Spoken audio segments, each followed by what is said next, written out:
मेरी माँ चोर नहीं है। पत्नी बार बार माँ पर इल्ज़ाम लगाए जा रही थी और पति बार बार उसे खामोश रहने को कह रहा था, लेकिन पत्नी चुप होने का नाम ही नहीं ले रही थी। बार बार जोर जोर से चीख चीख कर यही कह रही थी कि उसने अंगूठी टेबल पर ही रखी थी और तुम्हारे और मेरे सिवा इस कमरे में कोई नहीं आया, तो अंगूठी हो न हो माँ जी ने ही चुराई है। बात जब पति के बर्दाश्त के बाहर निकल गई तो उसने अपनी पत्नी को जोरदार थप्पड़ जड़ दिया। अभी 3 महीने पहले ही तो उनकी शादी हुई थी। पत्नी को थप्पड़ सहन नहीं हुआ और वह घर छोड़कर जाने लगी और जाते जाते पति से एक सवाल पूछा कि तुम्हें अपनी माँ पर इतना भरोसा क्यों है।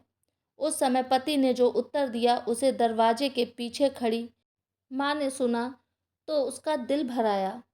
पति ने अपनी पत्नी को बताया कि जब वह छोटा था तब उसके पिताजी चल बसे।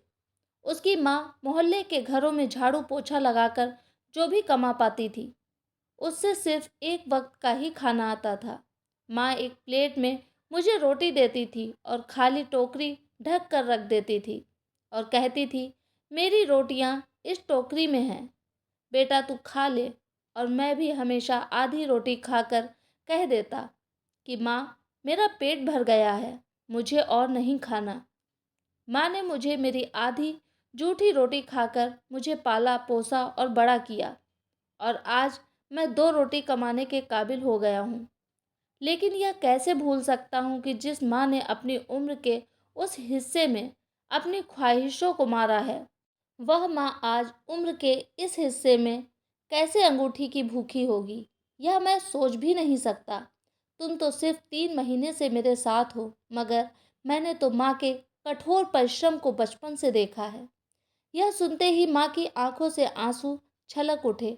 वह समझ नहीं पा रही थी कि बेटा उसकी आधी रोटी का कर्ज चुका रहा है या वह अपने बेटे की आधी रोटी का कर्ज। आशा करती हूँ ये छोटी सी कहानी आपको पसंद आई होगी। चैनल पे नए हो तो प्लीज़ मेरे चैनल को सब्सक्राइब करें। आपकी क्या राय है इस कहानी के बारे में मुझे कमेंट में ज़रूर बताएं। धन्यवाद।